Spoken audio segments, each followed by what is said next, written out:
la réaction de la direction des prisons marocaines et quelle a été la réaction de l'État belge.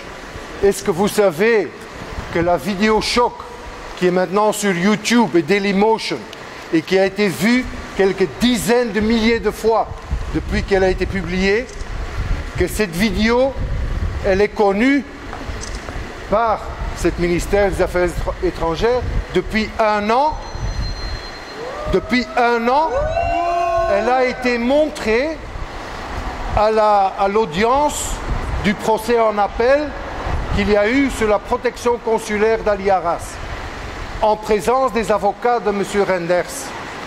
Donc ça a été tourné dans la salle et ça a provoqué un silence et les gens étaient époustouflés de voir ces images projetées sur un mur blanc dans cette salle d'audience. Maintenant, Renders va peut-être dire qu'il n'était pas au courant que ces images ont été montrées, ce qui est assez invraisemblable parce que c'est ses propres avocats qui étaient là. Mais le jour suivant, il y a Baudouin Los du Soir qui a écrit un long article sur ce procès en décrivant ce qu'on pouvait voir dans cette vidéo. Et on est sûr que M. Renders est un lecteur fidèle du journal Le Soir, n'est-ce pas?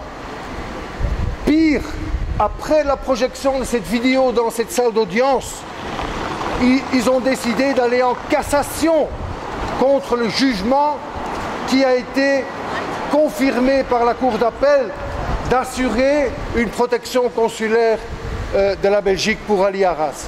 Donc ça a été la première réaction. Maintenant, vous comprenez, quand il y a des femmes qui ont crié aux grandes conférences catholiques « menteurs », hypocrite, menteur, c'est basé sur ça. C'est basé sur des faits véridiques qui sont au courant depuis un an et qui sont au courant de sa torture depuis beaucoup plus longtemps. Parce qu'il y a son propre témoignage. Il y a la confirmation de Juan Mendes. Il y a la confirmation du Comité des Nations Unies sur la détention arbitraire. Il y a la confirmation du Comité contre la torture de l'ONU. Il y a la campagne d'Amnesty International. Tout ça, c'est sur la table bien avant la vidéo d'Ali Arras. Que cette hypocrisie, elle doit cesser. Parce que, je vous assure, combien de fois on a demandé un entretien, jamais ça a été accepté. C'est grâce à votre mobilisation que ça peut se faire. Donc merci pour votre présence et votre ténacité. Tenons bien jusqu'à ce que Ali Arras soit libéré. Arras, on n'oublie pas Ali Arras, on n'oublie pas Ali Arras, on n'oublie pas Ali Arras, on n'oublie pas Ali